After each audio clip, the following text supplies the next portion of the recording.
Oke, siang ibu-ibu. Kita sekarang mau mulai untuk pembuatan aksesoris. Pembuatan aksesoris yang pertama akan kita lakukan adalah untuk membuat tamengnya ini. Nah, ini yang saya pakai untuk moldnya. Jadi untuk tatakannya. Nah, diameternya ini 7 cm. Oke, next. Nah, setelah moldnya ini, ibu-ibu bisa pakai karton atau pakai dus bekas karena kan nanti ini akan ditutup oleh kain batiknya ya. Atau kalau misalnya mau yang lebih pro itu ada di pasar dibilangnya dus Samson. Jadi dia lebih tebal. Itu ketebalannya lebih kurang sekitar 0,5 kalau nggak salah ya ketebalannya. Itu lebih kaku dan dia lebih kokoh. Ya, tapi kalau misalnya untuk awal-awal dan ibu mau coba, kita bisa pakai dus bekas yang ada di rumah. Pertama-tama moldnya ini kita tempel ke kain. Tadi aku bagikan kain. Ibu-ibu bisa lihat kain kira-kira motifnya yang mana ya yang bagus kelihatannya. Ini kalau kain batik bisa kelihatan mana yang tapak muka sama belakangnya kan. Nanti ini ditempel dulu. Lalu ibu-ibu gunting dilebihkan kira-kira 0,5 cm untuk menempel ke dalamnya.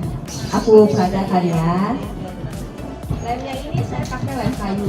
Ibu bisa pakai banyak merek-merek kok kasaran. Tapi kalau untuk harga ekonomis lem kayu. Karena dia seratnya akan lebih menempel ke serat kain. Oke, kita tempel ya. Kalau saya biasanya saya bumbukan di kardusnya dulu lemnya. Oke, ditempel. Nah, ditempel seperti ini. Coba ya diperhatikan. Nah, jadi menempel seperti ini posisinya. Bisa dibumbukan lagi sambil nunggu yang ini kering karena kan teksturnya dia ada mengandung air juga, jadi agak sedikit basah. Ini dibiarkan, kita tempel lagi yang satunya di kain yang masih bersih. Jangan di belakangnya Bu, di kain lagi. Jadi satu mold, satu kain. Nanti setelah menempel, udah lumayan agak kokoh, kita mulai gunting. Saya peragakan cara mengguntingnya ya Bu.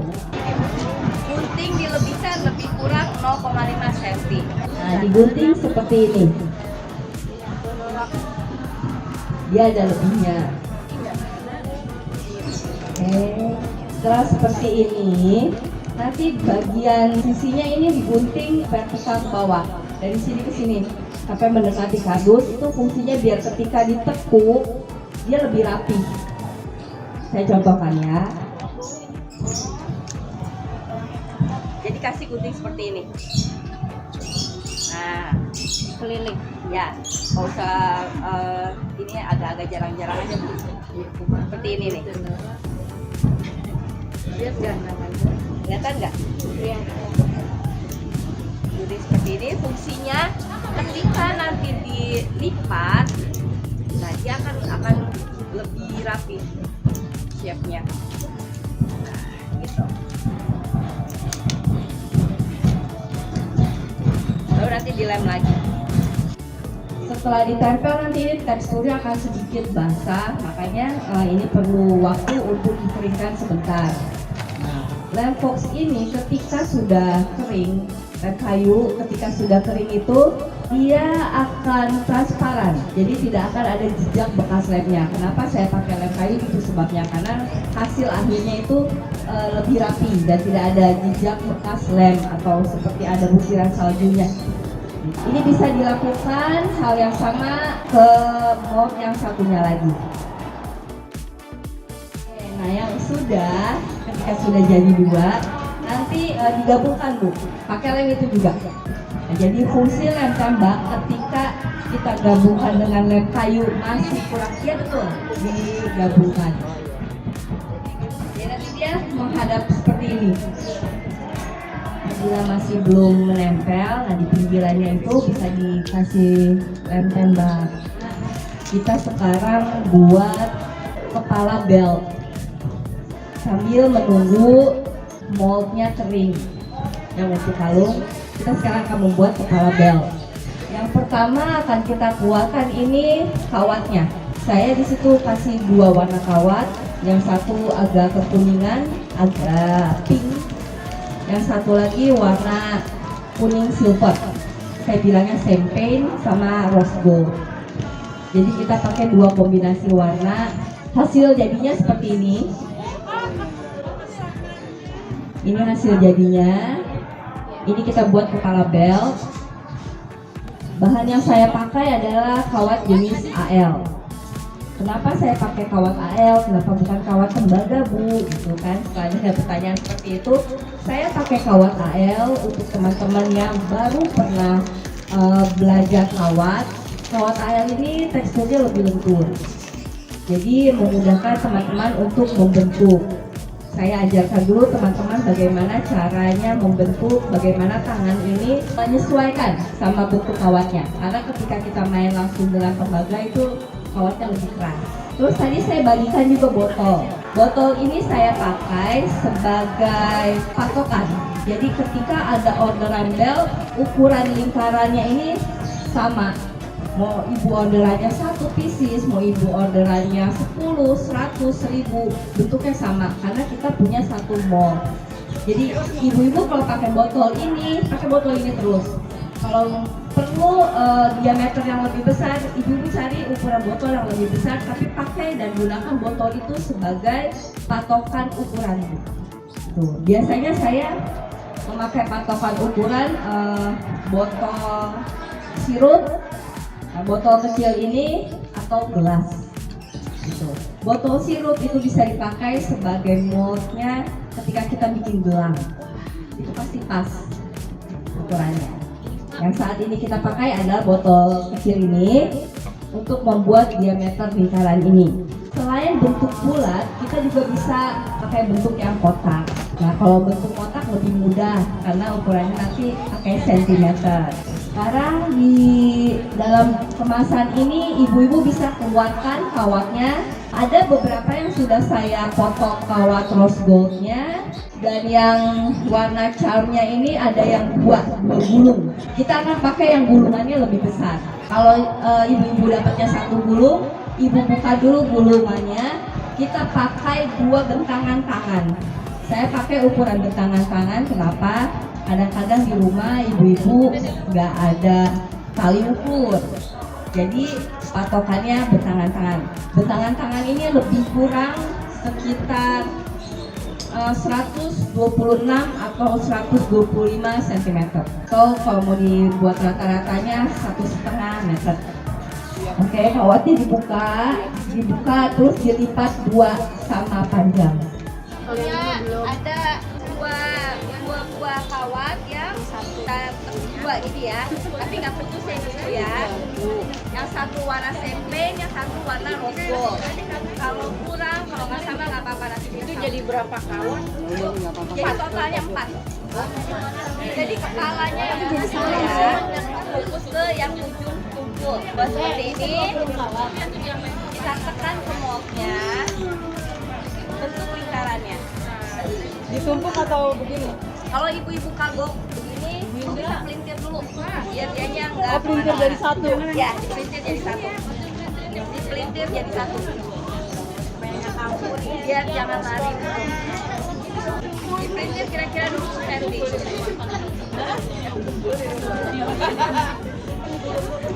Jangan punya mau dipelintir.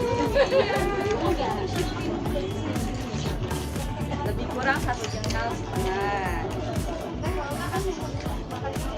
Jangan sampai bawah, kira-kira 1 jengkal aja. 1 jengkal aja nih. Kalau dulu 20 cm, 1 jengkal. 1 jengkal ini. Nah, kita mulai bentuk di badan botol. Badan botol, lingkaran. Nah, itu juga SOP tuh.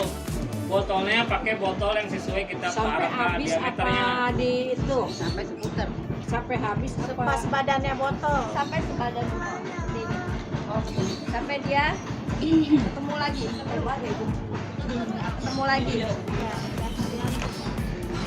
Setelah ketemu, kita tahan ya di titik pertemuannya, kita tahan, kita mulai ikat. Jadi posisinya seperti ini, kawatnya posisinya seperti ini. Iya, sama-sama. Posisinya seperti ini.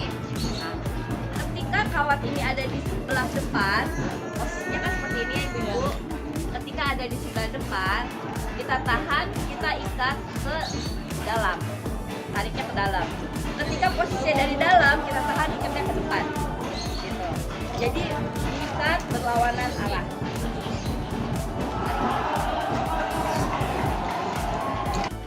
Nah, jadi kan tadi prosesnya kan seperti ini, dipelintir, ya kan? Ya, diikat ke sini. Nah, sisanya kalau kawatnya masih belum melintir, disatukan lagi, dipelintir lagi, dipelintir sepanjang diameternya. Oke, disatukan lagi. Kalau kawat dari belakang masuk ke depan, kalau kawat dari depan masuk ke belakang, ya kan? Ini kan dari belakang ke depan, masukkan. Nah, setelah proses ini adalah SOP yang pertama. Kita bikin badannya dulu, bikin rangkanya dulu, ya. Mulai kita uwen. Aku bilangnya bahasanya uwen. Uwen itu seperti apa sih? Ini lingkup-lingkupin seperti ini. Dia meliuk-meliuk. Caranya, ketika kawat datang dari bawah, putar ke atas, kawatnya ke atas. Tunjuk tahan, ya jempol putar ke atas. Tahan. Kawatnya masuk ke dalam gitu Bu, masuk ke dalam, masuk ke dalam. Enggak, dia di luarnya seperti ini. Gini. Ya, Enggak, Bu. dibikin kayak gelombang, bergelombang. Gimana? Gini nih, gini nih. Coba. Iya betul, seperti itu. Jadi kita jalanin 4 kawat sekaligus ya, kayak begini. Ini. Nah, biar kawatnya itu yang lainnya sejajar dari sini ke atas. Oh ya, saya lupa menjelaskan. Mungkin ibu-ibu ada yang belum familiar ya sama alatnya. Satu set alat ini terdiri dari tang pelintir buat bikin uliran untuk pembulat ya. Lalu ada tang potong. Jadi kawat ini dipotongnya pakai tang potong. Yang seperti ini bentuknya tang potong. Dan yang terakhir adalah tang pipi. Nah, untuk proses pembuatan perhiasan tang pipi ini ada berbagai macam. Nah, yang kebetulan yang saya bawa saat ini nih, tang pipinya dia ada bergerigi. Nah, tapi untuk proses pembuatan tembaga, perhiasan dari tembaga, tang potong bergerigi ini harus dihindari. Kenapa? Karena geriginya ini bisa melukai enamel di kawat. Nah, begitu pula dengan yang kawat AL. Nah, tapi pada saat ini kita nggak pakai malah untuk tang pipi.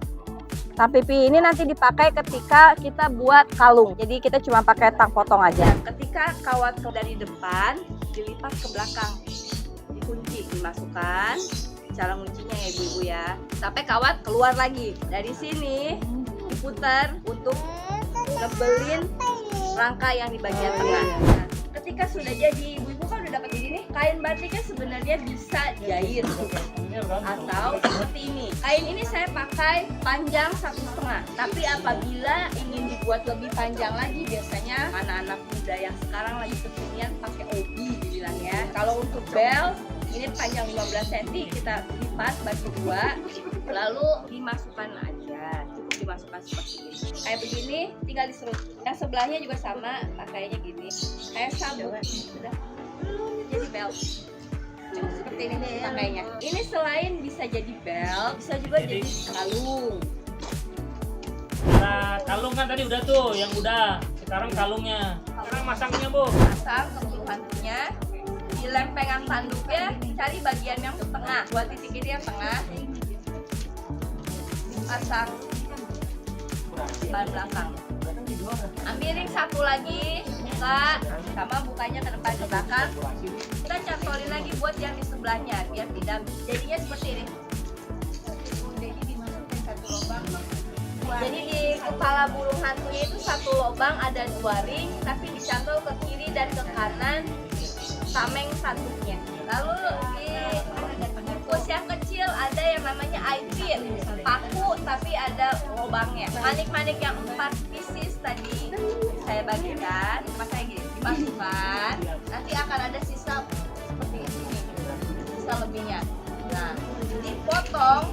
Caranya kalau biasanya saya ukur sama ruas jari saya. Lalu kita potong. Kira-kira panjangnya sekitar 1 cm 90 derajat. Bintang ada di kawat. Tekuk ke arah sebaliknya. Ini namanya kita bikin loop. Tekuk ke arah sebaliknya, nanti dia akan bulat seperti ini. Ini namanya kita bikin loop.